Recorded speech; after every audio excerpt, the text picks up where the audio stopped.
അപ്പോൾ മുഅ്മിനീങ്ങളൊക്കെ ഓതുകയാണ് തബ്ബത് യദാ അബീ ലഹബിൻ വതബ്. ആലോചിച്ച് നോക്കി, ഖിയാമത്ത് നാൾ വരെ ആ മനുഷ്യൻ്റെ പേര് അള്ളാഹുവിൻ്റെ വചനം ഇങ്ങനെ ഓതാണ്. അയാൾ നശിച്ചിരിക്കുന്നു. എന്തേ കാരണം എന്നറിയോ?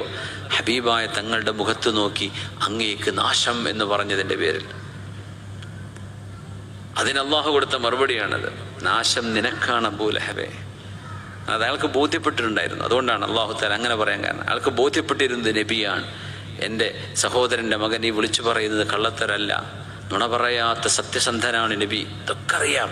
പക്ഷേ ആൾക്ക് ബിംബ കച്ചവടമാണ്. ബിംബങ്ങൾ ഇങ്ങനെ വാങ്ങാണ്ടായി പോയി എങ്ങനെ ജീവിക്കാൻ? വരുമാനം മുട്ടിപ്പോകൂലേ എന്ന് അതാ ചിന്തിച്ചത്.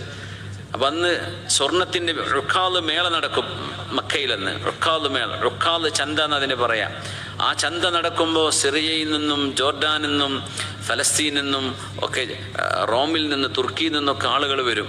അവർ വന്നിട്ട് എന്ത് ചെയ്യും? ബിംബങ്ങൾ വാങ്ങും. അപ്പോൾ സ്വർണത്തിൻ്റെ ബിംബത്തിന് ഭയങ്കര വിലയാണ്. വെള്ളിൻ്റെ ബിംബം, ചെമ്പിൻ്റെ ബിംബം, അങ്ങനെ കല്ലും മരത്തിലേക്കൊക്കെ എത്തും. അതുകൊണ്ട് ഇതൊക്കെ വിവിധ കാറ്റഗറി ബിംബങ്ങൾ വെക്കുന്ന ആളുകളാണ്. അവരന്നത്തെ പ്രമാണിമാരാണ്. അപ്പം ഇതൊക്കെ ഒഴിവാക്കി ഒരു പടച്ചോനോ, അതും കാണാത്ത പടച്ചോൻ, അതെങ്ങനെ നടക്കുക? നമ്മുടെ ബിംബങ്ങളൊക്കെ പിന്നെ എന്ത് ചെയ്യും? ഉണ്ടാക്കി വെച്ച ഈ സാധന സ്റ്റോക്ക് എന്ത് ചെയ്യും?